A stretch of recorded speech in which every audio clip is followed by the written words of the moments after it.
Salam Suksma Angling Dharma.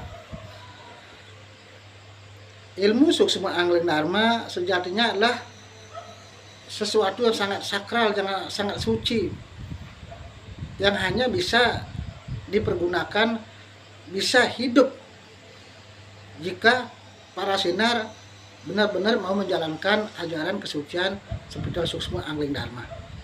Ajaran spiritual Suksma Angling Dharma adalah suatu ajaran ketuhanan.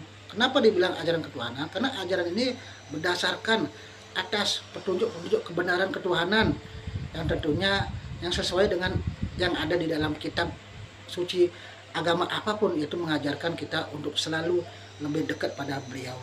Itu ajaran spiritual Suksma Angling Dharma adalah ajaran ketuhanan, yang mana ajaran ketuhanan artinya kita sadar dan yakin seyakin-yakinnya bahwa alam semesta beserta isinya inilah ciptaan beliau, ciptaan Tuhan. Semua yang ada di dunia ini, segala sumber yang ada di dunia ini semuanya bersumber dari Tuhan. Itu namanya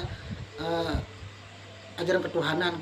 Yang kedua, kita harus percaya dan yakin. Kita harus menjunjung dan menempatkan Tuhan di atas segala-galanya. Di samping kita juga hormat dan bakti kepada semua sinar suci manifestasi beliau, dan juga kepada sinar-sinar beliau penguji seperti ya Buddha, Kanu, Jin, Setan, Iblis. Itulah ciptaan beliau. Jadi ajaran ketuhanan itu artinya para sinar, biar para sinar bisa menjelaskan apa itu ajaran kok bisa ajaran spiritual Suksma Angling Dharma adalah ajaran ketuhanan. Karena jawab dengan jelas, karena ajaran spiritual Suksma Angling Dharma adalah mengajarkan kebenaran, yaitu selalu mengajarkan kita harus selalu berbuat baik dan benar dan baik. Di samping itu jelaskanlah ajaran spiritual Suksma Angling Dharma mengajarkan bahwa alam semesta beserta isinya inilah semua bersumber dari Tuhan, ciptaan dari Tuhan. Dan juga ajarkan bahwa kita tempatkanlah, junjunglah Tuhan dulu di atas segala-galanya. Di samping juga kepada semua sinar manifestasi suci beliau, ya kita harus sembah juga. Di samping kita juga menghormati, menghargai sinar-sinar beliau yang bersifat penguji, yaitu Iblis, Jin, Setan, Buddha yang bersifat mengganggu kita. Jadi para sinar bagaimana bisa hidup ilmu Suksma Angling Dharma-nya kalau kalian tidak mau menjalankan, menerapkan apa yang Uratu perintahkan, sampai kalian tetap beribadah, bersembahyang seperti hukum agama adat keyakinan kita masing-masing. Itu tidak ada urusan Ratu untuk ngatik-ngatik, karena kita semua sudah punya agama adat. Kita cuma menambahkan, menyempurnakan.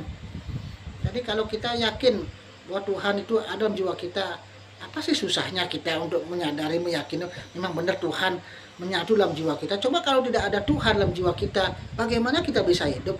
Debung orang, saya sering tangkil ke Mumbai, atau ke Jawa sampai ke India.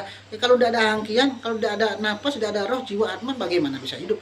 Makanya kita kurangi ego sombong. Ya, boleh kalian jauh-jauh mencari Tuhan, tapi Tuhan yang ada dalam jiwa kita itu jangan pernah kita lupakan. Karena disitulah kelemahan manusia, karena dia ego. Kemana-mana tidak ada menunjukkan dirinya biar pada orang di medsos, saya sudah ke Jawa, sering pura-pura dengan pakaian bersih. Tapi selama Tuhan yang selalu menyertai kamu, kita yang membawa kita kemana-mana, belum kita ingat, tidak pernah kita lupakan sinar suci beliau yang asli, sulit diberikan oleh beliau, terutama ketenangan hidup. Jaminan urip yang paling utama selain adalah napas adalah ketenangan.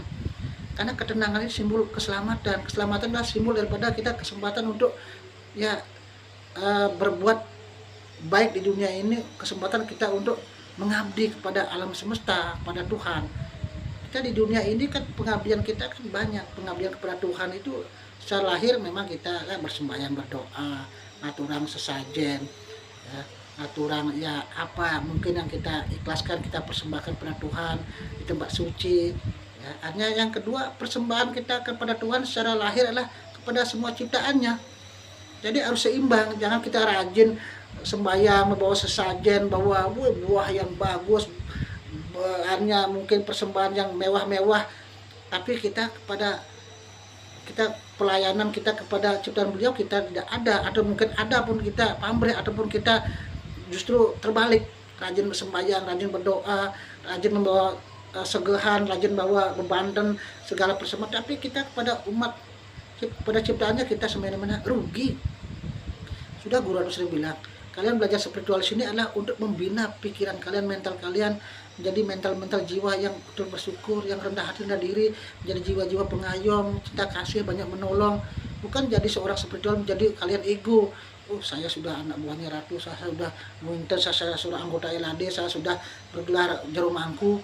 Karena jero mangku, jadi pendeta, jadi apapun, itu adalah gelar spiritual secara lahir. Sinar itu juga gelar secara lahir, tapi spiritualnya lebih tinggi karena sinar lebih di atas.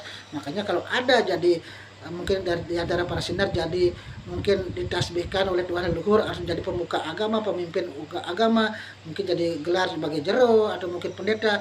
Jadi gelar spiritualnya adalah sinar jero, bukan jero sinar. Misalnya contoh, misalnya yang jadi jero misalnya sinar Made Wiryawan atau Gede Suyatnya, sinar jero Gede Suyatnya, atau sinar jero Made Wiryawan, atau sinar jero Anek, bukan jero sinar Anek, ada jero sinar Made. Salah, karena sinar itu adalah dewa. Sinar itu adalah cahaya matahari. Matahari tidak mungkin di bawah. Kalau di bawah itu butuh color. Makanya kalau cahaya dari bawah membuat kita akan gelap, artinya kita bingung gelagapan. Coba cahaya dari atas, center dari atas, membuat kita bisa melihat alam semesta, bisa kita melangkah kemana. Tapi kalau cahaya dari bawah, bahaya. Itu butuh. Makanya Ratu sering bilang, kalian sebagai seorang sinar matahari, inilah matahari Dewa Brahma, alam penguasa, alam beserta isinya, sebagai sinar ya menyinari alam semesta, menyinari jiwa kita, alam. Deketi Guru Ratu sebagai simbolnya, kalian gurunya, sebagai simbol cahayanya, deketi gurunya. Bagaimana ilmu Suksma Dharma bisa hidup atau bisa melindungi kalian?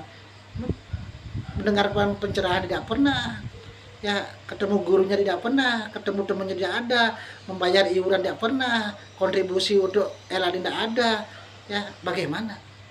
Ya, jangan menang Guru Ratunya secara lahirnya, kekuatan Guru Ratu dalam jiwa Guru itu. Kalau kalian betul-betul ngiring Ratu, batin lahir tahu siapa Guru Ratu.